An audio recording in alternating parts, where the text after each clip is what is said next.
अमोल वळकर म्हणून लोक पाहत नव्हते.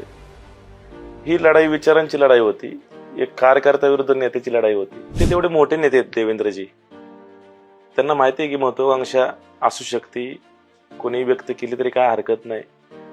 पण खालचे नेते तेवढे मोठे नाही ना, जिथं आम्ही महत्वाकांक्षा आमची व्यक्त केली.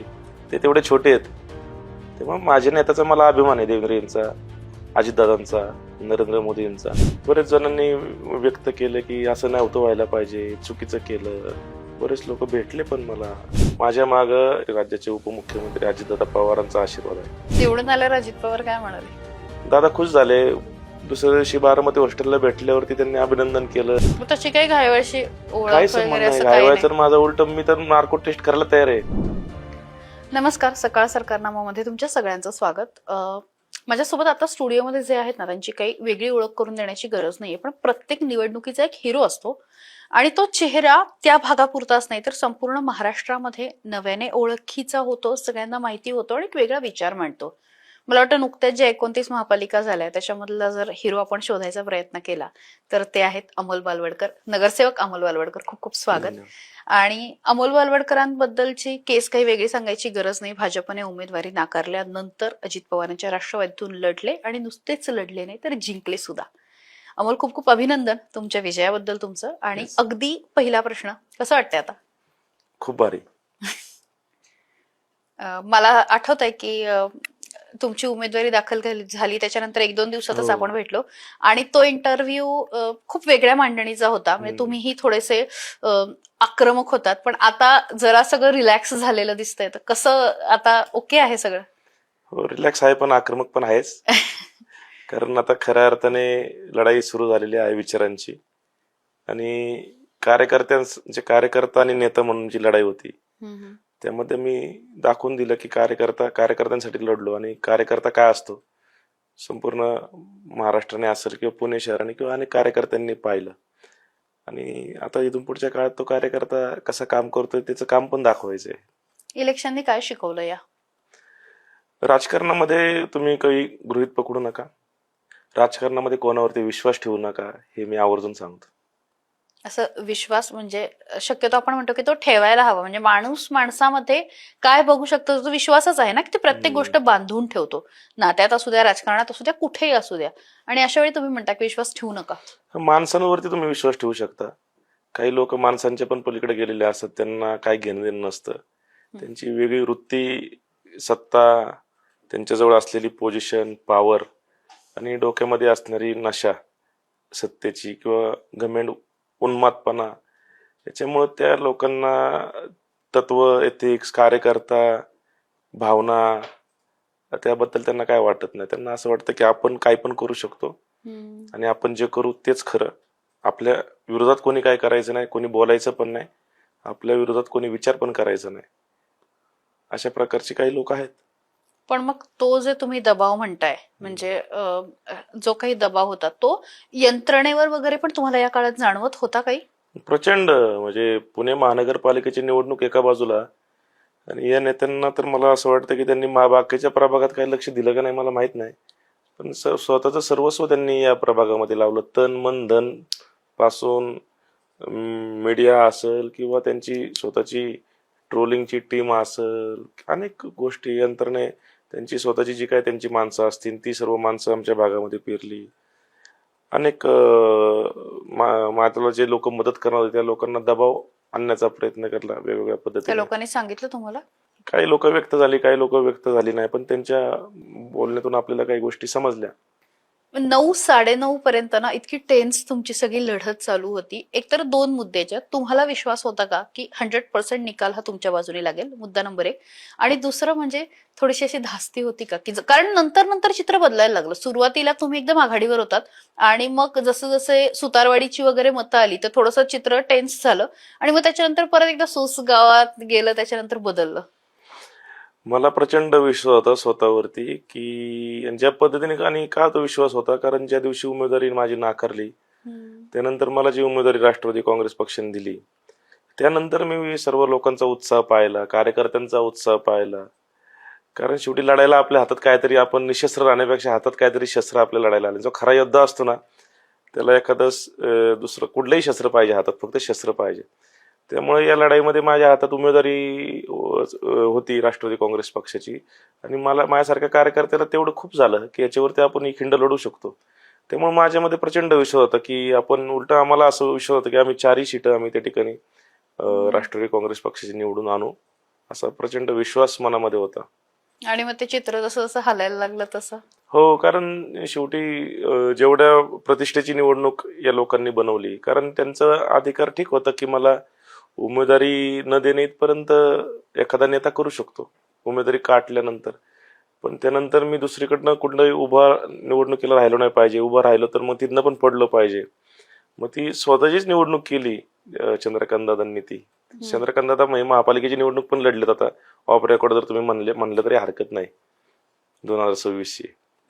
असं तुम्हाला वाटतं? सगळ्यांनाच वाटतं तसं, कारण सगळंच केलं त्यांनी. काय केलं? अनेक लोकांना स्वतः फोन केले, अनेक लोकांच्या घरी गेले, सर्व यंत्रणा वापरली स्वतःची.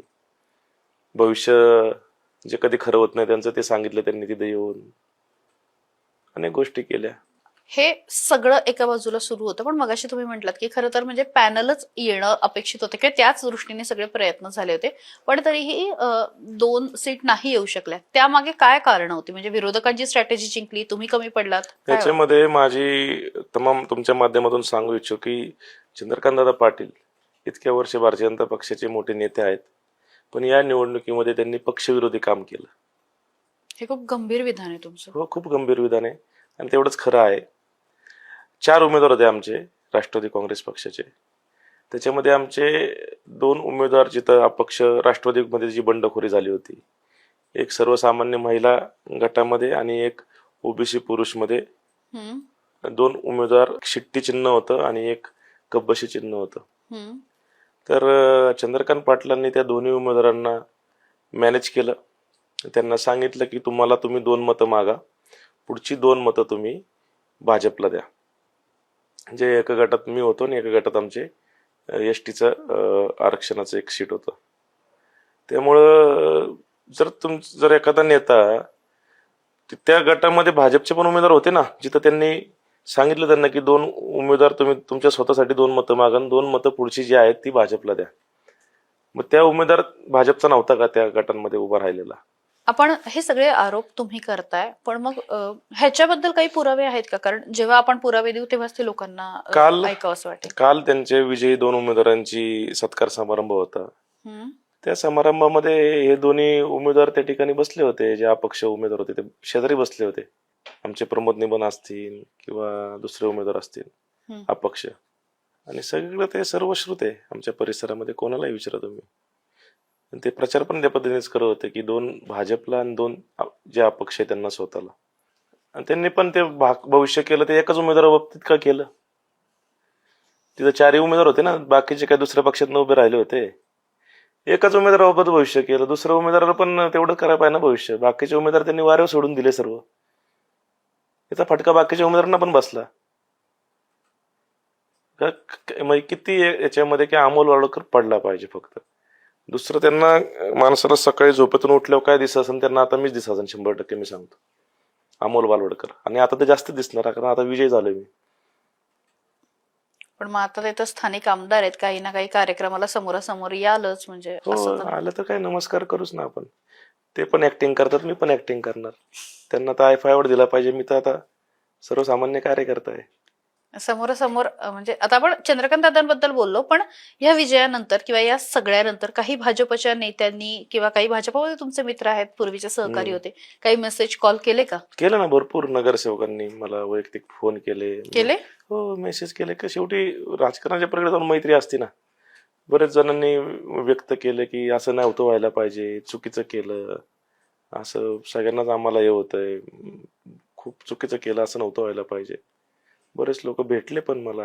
आणि काय कोणी ज्येष्ठ नेत्यांचे वगैरे काही कॉल ज्येष्ठ मेसेज? नाही, आमचे रावसाहेब दानवेंचा फोन आलता मला. बरं. ते तर आमचे मार्गदर्शक आहेत. त्यांना काळजी होती. ठीक आहे म्हणले, निवडून आला, ठीक आहे म्हणले, चांगलं झालं, नुकसान नाही झालं तुझं. भाजपची सत्ता आहे पुणे महापालिकेवरती. आपण बघितलं 119 नगरसेवक आलेले आहेत. निधींच्या बाबतीमध्ये असं होतं ना की विरोधकांचा निधी काही वेळा कमी असतो, जास्त असतो, आपल्यालाही माहिती असतं आहे. असतं. तुम्हाला काही असं वाटतं का की म्हणजे अशा काही गोष्टी अडवल्या जातील? हो का, माझ्या माग या राज्याचे कामाचा माणूस, या राज्याचे अर्थमंत्री, राज्याचे उपमुख्यमंत्री अजितदादा पवारांचा आशीर्वाद आहे. आणि काम करणाऱ्या माणसाला अशा प्रकारच्या अडचणीत ते अडवू शकत नाही. शेवटी या भागाच्या विकासासाठी लोकांनी लोकसभेला आणि विधानसभेला याच लोकांना निवडून दिलंय. आम्ही काय आमची घरची कामं करणार नाहीत, आम्ही लोकांचीच कामं करणार आहे. लोकांना स्पष्ट कळेल. कोण निधी जर दिला तरी कळणार आहे, नाही दिला तरी कळणार आहे. शेवटी यातनं नुकसान सर्वसामान्य नागरिकाचं होईल. नागरिकांपेक्षा स्वतःचा अहंकार महत्वाचा आहे, हे स्पष्ट होईल. इलेक्शन तुम्हाला खूप शिकवणारी होती, पण एक दोन गोष्टींबद्दल बोललं पाहिजे. एक म्हणजे एक व्हायरल फोटो झाला होता निलेश घायवळ सोबत. त्यावेळी पण तुम्ही स्पष्टीकरण दिलं होतं, पण एक असताना की प्रत्येकाच्या मनात तुमची एक प्रतिमा झाली होती आणि असा एखादा फोटो येतो, लोकांच्या मनामध्ये कन्फ्युजन तयार झालं की अरे खरंच आपण योग्य माणसाचा विचार करतोय का? काय त्याच्यावर काय स्पष्टीकरण आहे? त्याच्याबद्दल मी तर तक्रार केली आहे की या व्हिडिओचा माझा काही संबंध नाहीये. त्या व्हिडिओमध्ये जो बाजूला बसलेला व्यक्तीकडे मी पाहिलं पण नाहीये ना. त्याच्याशी मी, ते दिसतंय कुठल्या तरी हॉटेलमध्ये आहे, तेव्हा कोणी पण कुठंतरी बसतं, आपल्याला काय माहिती कोण आपल्या बाजूला बसलेलं आहे. मग तशी काही घायवळशी ओळख काही वगैरे संबंध नाही. असं काही नाही? घायवायचं माझं उलट, मी तर नार्को टेस्ट करायला तयार आहे. राज्य शासन आहे, सरकार आहे, एवढे मोठे मंत्री आहेत आमच्या भागामध्ये 2. या दोघांची माझी पण नार्को टेस्ट करा. आणि निलेश घायवळ संबंध कोणाचे संबंध आहेत मी चॅलेंज करतो त्यांना. उलट स्पष्ट होईल की कोणाच्या निवडणुकीचे फॉर्म भरायला घायवळ मुलं घेऊन आला होता, कोणाच्या वाढदिवसाला निलेश घायवळ शुभेच्छा घेऊन आला होता, कोणी विधानसभेच्या निवडणुकीत 2019च्या मदत घेतली, 2024च्या लोकसभेच्या उमेदवारी अर्ज भरताना तिथं कोणी मुलं घेऊन आला होता. हे सगळं स्पष्ट होईल ना. क्लिअर आहे तुमचं म्हणणं, क्लिअर आहे, स्पष्ट क्लिअर आहे. आहे. मी आता मागही एकदा बोललो एका चॅनल पुढं, का तुमच्या चॅनल पुढे मला माहित नाही, मी आजही बोलतो, यांची नार्को टेस्ट कराच. पुण्याची संस्कृती खराब केली या लोकांनी. पुणे शहरामध्ये असला प्रकार नव्हता. ही चुकीची पद्धत आणलेली आहे आणि अशी पद्धत मान्य होणार नाही आहे. ही चुकीची संस्कृती आणलेली आहे. राजकारणामध्ये जर गुंड प्रवृत्तीच्या लोकांची मदत घेऊन जर निवडणुका लढवायला, मग बिहार, युपी मध्ये पुण्यामध्ये काय फरक राहिला? त्यातल्यात कोथरूड हे सांस्कृतिक, पुणे सांस्कृतिक शहर आहे अख्ख्या महाराष्ट्राचं, आणि पुण्यातलं जर सांस्कृतिक एरिया बघितला तर कोथरूड आहे. आणि त्या कोथरूडमध्ये जर गुंड प्रवृत्तीच्या लोकांना घेऊन उमेदवारी निवडणूक तिथले नेते लढत आहे, स्वतःचा मुखवटा आणून सुसंस्कृत चेहऱ्याचा, तर हे कुठं चाललंय? हे कुठेतरी थांबायला पाहिजे ना. दुसरं म्हणजे एक पैसा वाटण्याचे पण काही प्रकार घडले निवडणुकीमध्ये, आणि त्याही वेळी काही व्हिडिओ समोर आले, त्यावेळेस पण आरोप प्रत्यारोप मोठ्या प्रमाणावरती झाले होते. ते निवडणूक ज्या दिवशी मला उमेदवारी राष्ट्रवादी काँग्रेस पक्षाकडनं भेटली, कारण कधी कधी एखादा माणूस संपवायला जाताना तो विचार करत नाही की हा वाचेल. एखादा सिनेमामध्ये नाही का, एखादा हिरोला एखादा विलन गोळी मारतो, त्याला वाटतं की तो मेलाय, पण तो जिवंत होतो, तो उठतो आणि पुन्हा लढायला उभा राहतो, तेव्हा त्याच्या पायाखालची वाळू सरकते. तर असा प्रकार त्या ठिकाणी झाला. त्यांना वाटलं आता हा अमोल होळकर राजकारण संपला, त्याला आपण सांगितलं आता 1.5 तास आधी की बाबा चल. तो पण मी तुम्हाला सांगतो, तो विषय वेगळा आहे की देवेंद्रजींच्या बाबतीत त्यांनी जे काही गैरसमज करण्याचा प्रयत्न केला, पण त्या ठिकाणी जो मी उमेदवारी अर्ज घेऊन लढलो, त्यामुळे त्यांना पुढे ह्या सर्व गोष्टी करण्याशिवाय पर्याय नव्हता. मग ते कुठलेही व्हिडिओ काढ, वैयक्तिक बदनामी करा, AI व्हिडिओ बनवा, ट्रोलिंगची टीम लावा, पण सर्वसामान्य जनतेला ह्या काही गोष्टी आवडल्या नाही. माझी काही कुठली गुन्हेगारी पार्श्वभूमी नाही, माझ्यावरती कसला गुन्हा पण दाखल नाही. त्यामुळं अशा प्रकारचे आरोप करून त्यांना काही सिद्ध करता आलं नाही. आता परत मुख्यमंत्री फडणवीसांचा विषय निघाला. तुम्ही म्हणालात माझ्याबद्दल गैरसमज निर्माण करण्याचा प्रयत्न झाला. मग मी राजकीय क्षेत्रामध्ये या देशाचे पंतप्रधान नरेंद्रजी मोदी यांना पाहून राजकीय भारतीय जनता पक्षामध्ये 2014 पासून मी काम सुरू केलं. त्याच्या अगोदर मी सामाजिक कार्यकर्ता होतो. तेव्हाचे मुख्यमंत्री देवेंद्रजींक पाहून मी त्या ठिकाणी भारतीय जनता पक्षामध्ये काम चालू केलं.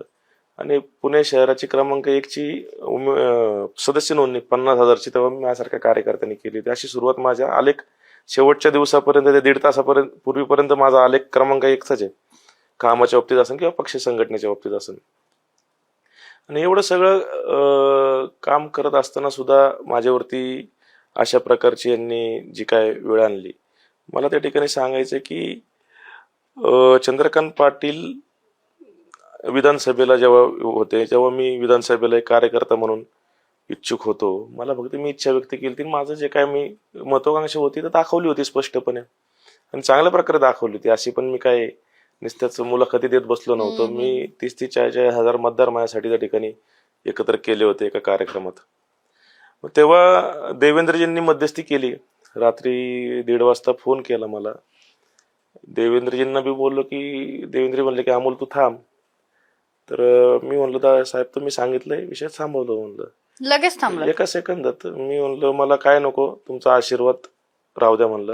देवेंद्रजी म्हणले तुला पुढे संधी देतो महापालिकेत महापौर किंवा स्टँडिंग, हे स्वतः देवेंद्रजींचे शब्द आहेत. तर मी उलट बोललो की बाबा त्यांना की मला तुमचा आशीर्वाद डोक्यावर राहू द्या, मला बाकी काय नको. एवढ्या मोठ्याने त्यांनी मला फोन केलाय. माझा कार्यकर्त्याला खूप आनंद झाला. विषय संपला. मग सकाळी ते घरी आले चंद्रकांत पाटील आणि तिथं काय सगळ्यांना तुम्हाला माहिती आहे ते काय जे व्हिडिओ वगैरे ते झालेत ते, आणि तो विषय थांबला होता आमचा.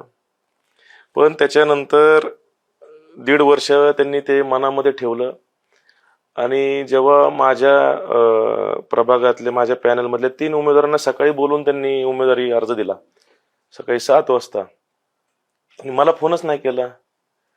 तर मी दादांना बोललो दादा मला नाही, तू ये दुपारी 12 वाजेपर्यंत, तुझं दुपारी ये. मी म्हणलं ठीक आहे बाबा देते दुपारी 12 वाजेपर्यंत. 12 वाजेपर्यंत पण नाही झालं. 29 तारीख होती आणि अर्ज भरायची 30 तारीख होती दुसऱ्या दिवशीची. दुपारी मग मी सायंकाळी मी त्यांच्याकडे गेलो. आम्ही दोघच बसलो होतो. मी दादांना म्हणलं दादा काय आता संध्याकाळ झाली देऊन टाका म्हणलं नाही का. नाही रे थांब जरा, आपलं जरा माझ्याकडे 5 AB फॉर्म द्यायचे राहिले. तू नाही, तुझं एकट्याचं नाहीये, अजून 5 आहेत आणि माझ्या जवळच आहे, मीच देणार आहे म्हणले AB फॉर्म, माझ्या जवळ आहेत, देतो तुला. म्हणलं दादा म्हणलं माझा उगाच पॅनिक होते सगळे कार्यकर्ते घरातले माझे, तुम्ही असं करू नका, देणार आहे तर द्या ना म्हणलं, नाही तर काय स्पष्ट सांगा म्हणलं काय. नाही तुला मी सांगतो बघतो असं त्यांची उडवाउडीची उत्तरं चालू होती. मग त्यांना म्हणलो मी दादा म्हणलं देवेंद्रजींनी मध्यस्थी केलेली आहे आपली नाही का, तुम्ही असं ते देवेंद्रजी बाबतीत जे बोलले ते खूप वाईट बोलले. म्हणजे माझ्यासारख्या कार्यकर्त्याला ती गोष्ट सहन झाली नाही. हे जर मी बोललो ना तर चंद्रकांत दादा महाराष्ट्रात कुठं फिरू शकत नाही. काय बोलले त्यांनी म्हणले की देवेंद्रजी मुंबईला असतील, ते काय माझे म्हणजे हे नाहीयेत, आता शब्द मी वापरू शकत नाही, पुण्याचं मीच बघणार, तू जर परत त्यांचं नाव घेतलं तर तुला उमेदवारी देणार नाही, तुला मी उमेदवारी अर्ज देतो, तू शांत बस, तू जर त्यांना परत फोन केला तर माझ्यासारखा वाईट नाही, तुला मी उमेदवारी अर्ज एका बाजूला म्हणायची उमेदवारी तुला अर्ज देतो, तू फक्त शांत बस, तू त्यांना फोन नाही करायचा. हे 29 ला बोलणं झालं. हे 29 ला बोलणं आलं. दुसऱ्या दिवशी मग त्यांनी वेळ मारून नेत होते ते, फक्त त्यांना माहिती की देवेंद्रजी माझ्या बाबतीत उमेदवारी अर्ज देण्याबाबतीत पॉझिटिव्ह होते. मग त्यांनी शेवटच्या 1.5 तास आधी सांगितलं मला म्हणले की तुला मी फॉर्म पाठवून देतो तिकडं क्षेत्रीय कार्यालयाजवळ 2 व्हीलरवरती किंवा कोणाला तरी, वाहतुकीत वेळ लागेल म्हणून. शेवटी त्यांनी ते करायचं ते केलं. आणि 30 ला दुपारी सांगितलं ना, 30 ला शेवटच्या 3 वाजायच्या 1.5 तास आधी की नाही देता येणार. तुला परत फोन केला, देवेंद्रजींनी सांगितलं, मी मुद्दाम देवेंद्रने सांगितलं तुला उमेदवारी नाही द्यायची म्हणून. मग तिथं पण हिंमत व्हायना त्यांची की त्यांनी स्वतः माझी उमेदवारी रद्द केली. मला माहिती देवेंद्रजी माझ्या बाबतीत पॉझिटिव्ह होते. तुम्हाला कसं माहिती? त्यांनी शब्द दिलता ना मला देवेंद्रजींनी. बर, काय आहे मागचं कारण? परत एकदा कोथरूडचं जी काही इच्छा काय व्यक्त त्यांचा केली ती एगो वाटतंय? हर्ट झाला, काय त्यांच्याकडे तसं कारण नाही जेव्हा तसं बघायला गेलं तर काहीच कारण नाहीये. त्याच्यानंतर मी तर त्यांचं प्रामाणिकपणे काम केलं, पण त्यांना काय असं कदाचित त्यांना पुढची निवडणूक लढवायची असेल. खासदारांशी बोललात म्हणजे त्यांच्या? खासदार तर काय बाबा, खासदारांशी माझा जास्त संपर्क नव्हता. ते जेव्हा लोकसभेतनं निवडून आले, मी 2-3 वेळा वेगळ्या कामानिमित्त त्यांना फोन करण्याचा तेव्हा प्रयत्न केला, पण तेव्हा पण त्यांचा कधी मला आणि जाणवतं आपल्याला की बाबा आपल्याबद्दल त्यांचं मत काय आहे, त्यामुळे मी नाही फोन केला. आणि त्यांच्याशी काय चंद्रकांत दादांकडेच ते विषय होता. निवडणूक प्रमुख ते होतेच, पण प्रामुख्याने जबाबदारी, कारण त्यांच्यासाठी शब्द दिलता देवेंद्रजींनी आणि तिथं त्यांचे वाक्य आहे, देवेंद्रजींच्या पुढं महाराष्ट्रामध्ये कोण नाही, देवेंद्र शब्दापुढं कोण नाही. आणि देवेंद्रजींनी शब्द दिला म्हणजे आमच्यासाठी तो असं तसं. मग ते आज देवेंद्रजींचा शब्द यांनीच मोडलाय, त्यांच्याच नेत्यांचा शब्द. पण मग हे सगळं एका बाजूला झालं, आता निवडणूक झाली, तुम्ही सगळं अंगावर घेतलं वगैरे आणि निवडून आलात. आता मला सांगा 29 मध्ये आता कोथरूडवरती नजर असणार का? बघा मी या धक्क्यातनं अजून सावरलं नाहीये. आणि महत्वाकांक्षा मला एवढी पण नाहीये. आता आमचे नेते अजितदादा पवार राष्ट्रवादी काँग्रेस पक्षाचे, पुढे अजून खूप गणित व्हायचे. आता मला प्रामाणिकपणे निवडून लोकांनी ज्या कामासाठी दिलंय, मला आज पहिलं ते काम करून सिद्ध व्हायचंय, की लोकांचा ज्या विश्वासाने मला काही लोकांनी भाजपचे मतदार असून सुद्धा पहिल्यांदा आयुष्यामध्ये राष्ट्रवादी काँग्रेस पक्षाचं त्यांनी घड्याळ बटन दाबलं, हे माझ्यासाठी दाबलेलं आहे. त्यामुळे या भागाचा पहिला मला चांगल्या प्रकारे विकास करायचा आहे, एक रोल मॉडेल बनवून दाखवायचंय. आणि त्यानंतर पाहू राजकारणामध्ये, ठीक आहे, संधी येत असते जात असते. निवडून आल्यावर अजित पवार काय म्हणाले? दादा खुश झाले, म्हणले. फोन वगैरे केला होता? फोन वगैरे नाही, ते बारामतीला होते, कारण दादांच्या मागं त्यांचे जिल्हा परिषदचं परत काम चालू झालं होतं. त्यांचं लक्ष ठेवून होते, त्यांचे PS वगैरे फोन करत होते, अपडेट घेत होते. आणि दुसऱ्या दिवशी बारामती हॉस्टेलला भेटल्यावरती त्यांनी अभिनंदन केलं आणि सांगितलं की बघा, बंडखोरी झाली नसती आपली तर आपली 4 सीटं आपले उमेदवार 4 निवडून आले असते, असं त्यांनी व्यक्त झाले. हे सगळ्यामध्ये जे समोरचा उमेदवार पण बालवाडकरच होता, म्हणजे तुमच्या भावकीतले होते, त्याचा काही म्हणजे असं झालं का की स्प्लिट झालं किंवा तिथं काही गावकी भावकी वाद? थोडंफार गावामध्ये होतं, प्रत्येकाच्या जवळची लोक असतात, पण गावामध्ये मला वाटत नाही की एखादं 25-30% मला फटका बसला गाव स्थानिक लोकांमध्ये. पण जी रसद वापरली गेली आमच्या गावामध्ये मेन हे करून, त्यामुळे थोडा त्याचा फटका बसला, नाही असं नाही. तर या सगळ्या सोबतच एक गोष्ट तुमच्या सोशल मीडियावर दिसत होती की स्नेहा तुमच्या पत्नी एकदम धडाडीने प्रचार करत होत्या, आणि त्यांचं आम्ही जेव्हा सोशल मीडिया बघितलं तर त्या एकदम आक्रमकपणे म्हणजे तुमच्यापेक्षाही आक्रमकपणे त्या सगळ्या गोष्टी शेअर करत होत्या, आणि एकदम शेरो शायरी आणि एकदम टशनवर त्या होत्या. त्यांचा किती या सगळ्यामध्ये वाटा आहे? जेव्हा कुटुंबावरती वेळ येते तेव्हा सर्व कुटुंब एकवटतं. आणि केवळ स्नेहलच नाही तर माझे सर्व, म्हणजे तिने तर काम केलंच, पण सर्व भाऊ. आम्हाला सांगा ना, फॅमिलीमध्ये कोण कोण आहे? जरा अमोल बालवडकरांबद्दल ही पण माहिती बाहेर येऊ द्या. आई वडील, आमचे आजोबा आहेत, ते मतदानाला त्या दिवशी आले होते. एकत्र आहे घर? 95 वय असताना सुद्धा ते मतदानाला आले. बर. आजी नाही आता. आणि आमचे चुलते आहेत, चुलत भाऊ आहेत, आम्ही 7-8 जण भावंड आहेत. मोठा भाऊ आहेत राहुलदादा बालवडकर, सागर, सनी, आणि कझन ब्रदर आहेत. म्हणजे मोठी आमची जॉईंट फॅमिली आहे, नातेवाईक आहेत. सगळे तळ ठोकून होते, सगळे आमचे कटके, आमचे मेवणे, महाराष्ट्र केसरी अभिजित, ज्ञानेश्वरजी आमदार कटके, त्यांनी उमेदवारी मिळवण्याच्या वेळेस त्या ठिकाणी तिथे थांबून होते. आणि नातेगोती कामाला येतात ना, सर्व लोकांना वाटलं की नाही आता गरज आहे, आपण प्रत्येकाच्या सुखदुःखात सहभागी होणारा आमचा परिवार आहे. आणि असंख्य म्हणजे हजारो लोक, काही काही लोक तर अप्रत्यक्ष माझ्यासाठी काम करत होते, मला माहित पण नाहीत अजून. त्यांच्यासाठी पण मी धन्यवाद म्हणतो या ठिकाणी, की अनेक लोकांनी काम केलं. माहिती एक काय माहिती का, सर्वांनी ती इलेक्शन त्यांना स्वतःची वाटली. हे जे काय घडलंय हे खूप चुकीचं घडलंय, आणि यात अमोलला आपण मदत केली पाहिजे असं बरेच जणांना वाटलं. हे सगळं एका बाजूला मी परत एकदा ना त्याच मुद्द्यावरती, तुम्ही जे महाराष्ट्राचं नाव घेतलं तर खूप म्हणजे त्या दिवशी आम्ही पण लाईव्ह करत होतो, तर त्या दृष्टीने खूप वेगवेगळ्या लोकेशनवरनं लोक बघत होते, म्हणजे ज्यांचा काही पाषाण सूसशी कधी संबंध आला नाही किंवा भविष्यात येईल ह्याची काही गॅरंटी नाही, पण अशा ठिकाणाहून पण लोकांना इंटरेस्ट होता की बालवडकरांचं, अमोल बालवडकरांचं काय होतं. अमोल बालवडकर म्हणून लोक पाहत नव्हते. ही लढाई विचारांची लढाई होती, एक कार्यकर्त्याविरुद्ध नेत्याची लढाई होती. म्हणजे मी सुरुवातीलाच बोललो होतो की नेत्यांनी ज्या पद्धतीने असं कुठल्याही कार्यकर्त्यासोबत करू नये, अशा प्रकारची मला निवडणूक करून दाखवायची आणि विजय खेचून आणायचा आहे, की पुढे कुठल्याही कार्यकर्त्यावरती राजकीय कुठलाही नेता असं करू नये. त्यामुळे हे एक विचार होता. लोकांना वाटलं एक कार्यकर्ता विरुद्ध नेता, हा विचाराची लढाई होती, त्यामुळे सर्वत्र लोक त्या ठिकाणी पाहत होते. तर आता म्हणजे बाहेर फिरताना किंवा जनरल सोशल मीडियावर पण वेगवेगळ्या ठिकाणच्या लोकांच्या कमेंट्स किंवा हे येतं का, म्हणजे काय?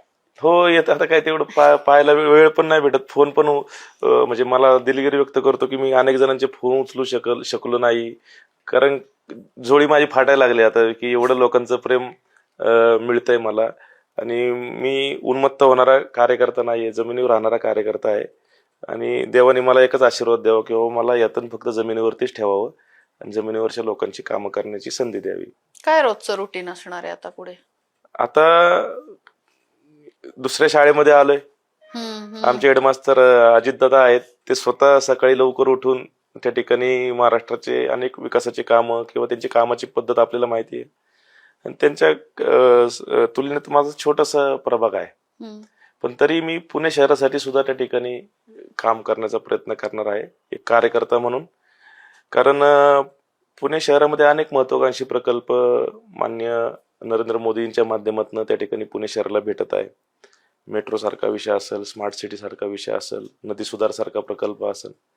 पण हे सर्व एका बाजूला होत असताना स्थानिक जे नेते आहेत, जे भारतीय जनता पक्षाच्या चिन्हावरती निवडून आलेत, पुणे शहराचे असतील किंवा आमच्या विधानसभेचे असतील कोथरूडचे, यांनी खाली काहीच कामं नाही केली. कामही करत नाही. उदाहरणार्थ समजा आज मेट्रोचं काम चालू आहे वरती, पण खाली अस्वच्छता आहे, तुम्ही पाहत असाल. खड्डे आहेत रस्त्यावरती. आता सायकलचा आता आपला एक ग्रँड टूर जी झाली त्याच्यामुळे तरी बरेच रस्ते ठीक झालेत, पण रस्त्यावरती अस्वच्छता आहे, खड्डे आहेत. पुणे शहरातील आरोग्य सुविधा ज्या आहेत सर्वसामान्य किंवा त्याच्या खालील गरीब कुटुंबांना मिळणाऱ्या, त्याची परिस्थिती वाईट आहे. शैक्षणिक अवस्था, आपण शैक्षणिक माहेरघर आहे पुणे शहराचं, पण या भागातल्या गरीब लोकांना शैक्षणिक व्यवस्था त्या प्रमाणात त्या दर्जाची मिळत नाहीये. दर्जा खालावलेला आहे पुणे शहरातील शिक्षण व्यवस्थेचा, पुणे महानगरपालिकेचा. इंग्रजी माध्यमातल्या शाळा नाहीयेत, त्या खूपच कमी आहेत त्या प्रमाणामध्ये. हे काम म्हणजे प्रभागात करणार की शहराच्या? मी माझ्या प्रभागामध्ये पण करणार. आता मी सभागृहामध्ये गेलो तर मी शहराचे पण विषय त्या ठिकाणी मांडणार आहे. आणि का नाही मांडू, मी पुणे शहराचा एक नागरिक म्हणून त्या ठिकाणी काम करणार आहे. आणि जे लोकांचे मला पहिल्यांदा काही गोष्टी बोलता येत नव्हत्या, आता मी बोलू शकतो. अजित पवारांच्या प्रत्येक पक्षाची एक स्टाईल असते ना, एक संस्कृती असते. तर तुम्ही निवडून आल्यानंतर सगळ्यांना जेव्हा बारामती हॉस्टेलला बोलवलं होतं, तर ते आता चांदरेंना वगैरे सवय आहे, ते पहिल्यापासून अजित पवारांच्या पक्षात. तुम्हाला कसं वाटलं म्हणजे नवीन शाळेत गेल्यानंतर? तसंच वाटलं ना मला, की मी आपलं शांत बसलो. दादा, कारण बाकीचे सगळे तिथं बऱ्यापैकी अनेक वर्षापासून आहे सर्वांचं, माझं थोडं नवीन आहे. पण दादांवरती माझा प्रचंड, मला त्यांच्यावरती बाकीच्यांना असं अप्रूप होतं विश्वास आहे ना बाकीच्या. आणि एक झालं, मला सर्वांनी स्वीकारलं. म्हणजे राष्ट्रवादी काँग्रेस पक्षाचे सर्वच कार्यकर्ते, सर्वच नगरसेवक, आजी माजी नेते, आणि सर्वांशी परिचय होताच नाही असं नाही, आपण सर्व पक्षीय लोकांशी संबंध ठेवला होता. पण बऱ्याच लोकांना मी तिथं खूप आवडतो, की अरे अमोल आता आपल्यासोबत काम करणार आहे. त्यामुळे ती एक भावना खूप मला आनंद देऊन गेली, की आपल्याला सर्वांनी मनापासून स्वीकारलंय. आता पुढच्या काळातलं तर तुम्ही सगळं रुटीन सांगितलं, पण स्वतःच म्हणजे जिमला जाता का किंवा स्वतःची काळजी कशी घेता, तसं काही करता आता का? मी मध्ये माझं 4-6 महिने मी रोज व्यायाम करत होतो. मधल्या निवडणुकीच्या थोडं काळामध्ये माझी म्हणजे करायचं असेल तसं करू शकतो, पण मानसिकता होत नव्हती. पण आता हे सगळं रुटीनला आलंय. एक तर मला आता सकाळी लवकर उठायला लागणार आहे, कारण आमचे नेते अजितदादा पवार आहेत, त्यांच्याकडे काय काम असेल तर मला सकाळी जावं लागणार आहे. आणि ज्या विश्वासाने मला लोकांनी निवडून दिलंय, त्यामुळे मला तो विश्वास आता संपादन करायचा आहे लोकांचा परत, आणि दाखवून द्यायचंय की हो, म्हणजे बऱ्याच लोकांनी आयुष्यात पहिल्यांदा माझ्यासाठी घड्याळाचं बटन दाबलं. जे राष्ट्रवादीचे मतदार आहेत त्यांनी तर पहिलं दाबलं, त्यांचंही मी मनापासून आभार व्यक्त करतो. पण या सर्वांसाठी मागचा खूप बॅकलॉग कमी करायचा आहे मला. पण मग त्यासाठी स्वतःची काळजी घ्यायची म्हणजे काय, जिम वगैरे? हो, त्यासाठी सकाळी व्यायाम करायचा आहे रोज. स्टेडियम बालेवाडी, आमची तर बालेवाडी म्हाळुंगे स्टेडियम आहे. जायचात का तुम्ही पूर्वी? हो, जायचो. व्यायाम माझा वर्षातला 8 महिने तरी व्यायाम चालू असतो. 12 महिन्यापैकी 2-2 महिने गॅप असतो मध्ये आधी, परत चालू होतो. खायला वगैरे काय आवडतं? नाही, रेग्युलर घरगुती जेवण. मला घरगुती जेवण, व्हेज नॉनव्हेज दोन्ही आवडतं. आईच्या हातचं, बायकोच्या हातचं, काय म्हणजे दोघीच्या हातचं. घरात भांडणं नको. पण फिरायला वगैरे जायला कुठे आवडतं? फिरायला मोस्टली परदेशात आवडतं, पण मला आता आपल्या देशातल्या अनेक तीर्थस्थळं आहेत, आणि जणांनी आता नवस बोललेत माझ्यासाठी. हो का? हो, म्हणजे कोण म्हणतं जगन्नाथपुरीला जायला लागेल, कोण म्हणतं बालाजीला जायला लागेल, तुळजाभवानीला जायला लागेल. मला तर पहिले हे सर्वांच्या इच्छे खातर आता पहिले सर्व सर्व पूर्ण करायचे. जनरल म्हणजे देवावर विश्वास आहे किंवा काही असं करता? माझा कर्मावरती विश्वास आहे आणि देवाची वरती श्रद्धा आहे. पण विश्वास मला या निवडणुकीवरती बसला की देव आहे. म्हणजे कधी असा प्रसंग आला नव्हता, कारण आई वडिलांचं प्रेम होतं, सगळं भेटत होतं सहज, बऱ्याच गोष्टी सर्व प्रयत्न करत होतो, पण एवढं असे कधी माझ्यावरती आबळ कोसळलं नव्हतं जे आबळ आता कोसळलं होतं. आणि अशा परिस्थितीत शेवटी देवच तुम्हाला वाचू शकतो, आणि त्यामुळं श्रद्धा होतीच देवावरती. आणि एक विचार होता की आपण कर्म आपले चांगले आहेत, आपण खूप लोकांना मदत केलेली आहे, नुसतं राजकीय आहे म्हणून असं नाही की राजकारणाच्या पलीकडे जाऊन अनेक गोष्टी केल्या. सर्वच गोष्टी आपण थोडीच आपल्या सोशल मीडियाला दाखवू शकतो किंवा तो आपला स्वभाव पण नाही. आणि मग विश्वास होता की 100% मला एकही टक्का डाऊट वाटला नाही की मी निवडणूक हारेल. पण एवढी म्हणजे माध्यमांमध्ये सगळीकडे चर्चा होती एकदम काटेकी टक्कर वगैरे, तुम्हाला एकदाही वाटलं नाही? मी उलट ओव्हर कॉन्फिडंट होतो, म्हणजे जास्त ओव्हर कॉन्फिडंट होतो. मला अजितदादा तरी बोलले होते एकदा, तू जास्त ओव्हर कॉन्फिडंट राहू नको. मला असं वाटतं की मी येईल बाबा 8-10 हजारच्या सीट नेईल, कारण तेवढं काम केलं होतं. पण ते काम तेवढं मी मतदानामध्ये रूपांतरित करायला मला थोडा अडचण आली, कारण बरेच मतदार हे कार्यकर्ता किंवा न पाहता पक्षाच्या याच्यावरती मतदान करतात. तो खऱ्या अर्थाने ड्रॉबॅक होता माझ्यासाठी. त्यामुळे नाही तर 100% मला अजून मतदानाची अपेक्षा होती. तुमच्या सगळ्या प्रचाराच्या सगळ्या राळेमध्ये डुप्लिकेट पैलवान असा एक तुम्ही शब्द वापरला होता आणि त्याच्यावरनं पण खूप चर्चा झाली होती, राजकीय आरोप प्रत्यारोप झाले होते. तर ते काय होतं नेमकं, काय म्हणणं आहे? तुम्ही काय- पैलवानकी केली का पहिल्यांदा हे सांगा. पहिलवानकी केली मी. पहिलवानकी जास्त नाही केली मी, बर पण मी कबड्डी खेळाडू होतो. बर मी कबड्डी खेळले 4-5 वर्ष आणि पहिलवानकी पण केली, पण जास्त नाही केली. पण जास्त केली नाही तरी पण आम्ही ओरिजिनल पहिलवान आहे. मग डुप्लिकेट कोण आहे? त्या विषयाचा तोच त्या विषयावरती मी येतो. परवा निकाल लागल्यानंतर पुण्याच्या खासदारांनी त्या ठिकाणी दंड थोपटले असा व्हिडिओ व्हायरल केला. अजितदादांना एक चॅलेंज करून की बाबा आम्ही जिंकलो किंवा हे, तर त्यावरती मला असं जाणवलं की शेवटी यांचं कम्पॅरिझन होऊ शकत नाही अजितदादांसोबत. प्रत्येकाने एक आपलं आत्मपरीक्षण केलं पाहिजे. आजही आता मी खासदारांबद्दल बोलते, पण ते मोठेच नेते आहेत, मी एक लहान कार्यकर्ता आहे. पण या परिस्थितीमध्ये त्यांनी जे कृत्य केलं तेव्हा मी असं बोललो की बाबा देवेंद्रजी आणि नरेंद्र मोदींना मानणारा या पुणे शहरामध्ये मतदार आहे. त्यांनी जे केलेलं काम आहे त्याच्याकडे पाहून लोकांनी भारतीय जनता पक्षाला जे मतदान केलं त्याच्यावरती अनेक उमेदवार निवडून आलेत. ह्याच्यामध्ये यांचं स्वतःचं कर्तृत्व नाहीये. जेव्हा माणूस दंड थोपडतो त्याचा अर्थ की आपण स्वतः काहीतरी करून दाखवलं. मी माझा दंड थोपटला आणि जो खरा पैलवान असतो तो अगोदर दंड थोपटतो. कुस्ती लढायच्या अगोदर जो की मी थोपटला होता की मी जिंकणार आणि जो माझा आत्मविश्वास होता तेव्हा मी दंड थोपटतो. आणि डुप्लिकेट पैलवान कुस्ती झाल्यावरती दंड ठोपटतात. म्हणून मी बोललो की डुप्लिकेट पैलवान आहे. मग त्यांनी अगोदर का नाही दंड ठोपटले की आता आम्ही जिंकणारच आहे किंवा असंच आहे. पण बोलायचा उद्देश की बाबा त्यांनी अशा प्रकारचे कृत्य करू नये. भारतीय जनता पक्ष, मला माहिती आहे भारतीय जनता पक्षातलाच मी कार्यकर्ता आहे. लोकांच्या मनामध्ये भारतीय जनता पक्षाचं स्थान मला माहिती आहे काय आहे आणि ते कोणामुळे आहे. देवेंद्रजी असन किंवा नरेंद्र मोदी आणि खाली काम करणारे माझ्यासारखे अनेक कार्यकर्ते आहेत. त्यामुळे त्यांच्या जीवावरती दुसरं कोणाला हा दंड ठोपटण्याचा अधिकार नाहीये, हे मला त्या दिवशी सांगायचं होतं.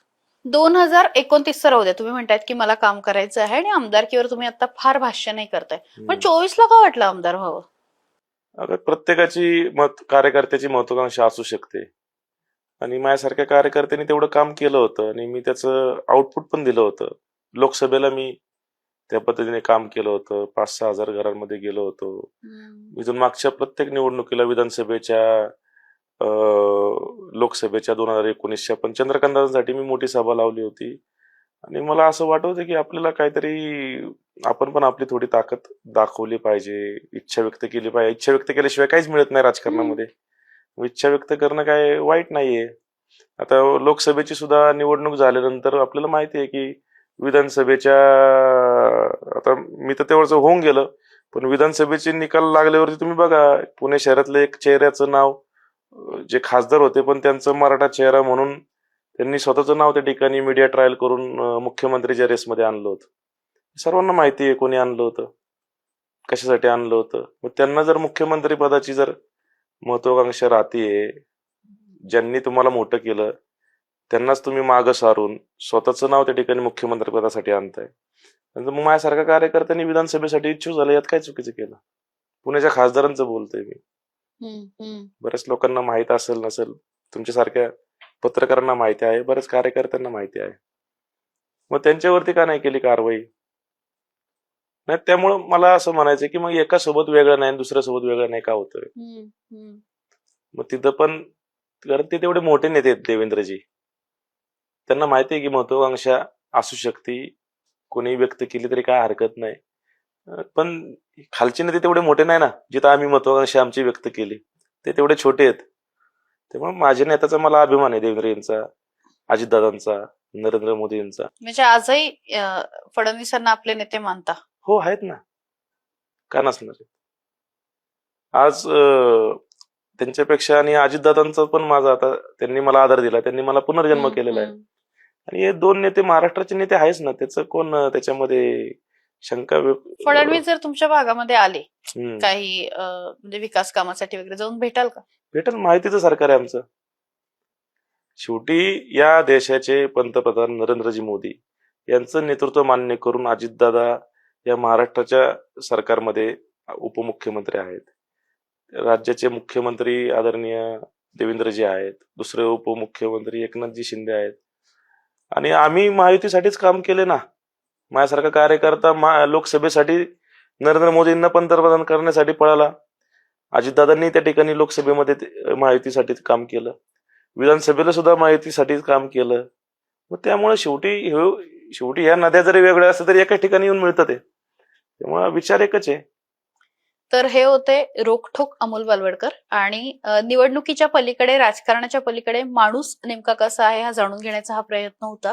तुम्हाला नेमकं काय वाटतंय? राजकारणाच्या पलीकडे त्यांनी जी काही बाजू मांडली, त्यांची जी काही मतं मांडली, आणि मुख्य म्हणजे या निवडणुकीने त्यांना काय शिकवलं हे सुद्धा सांगण्याचा प्रयत्न केला. व्हिडिओबद्दल कमेंट करा, लाईक करा, शेअर, सबस्क्राईब सगळं काही करा. आम्ही सोशल मीडियावर तुमच्या प्रतिक्रिया बघण्यासाठी उत्सुक आहोत. धन्यवाद. धन्यवाद.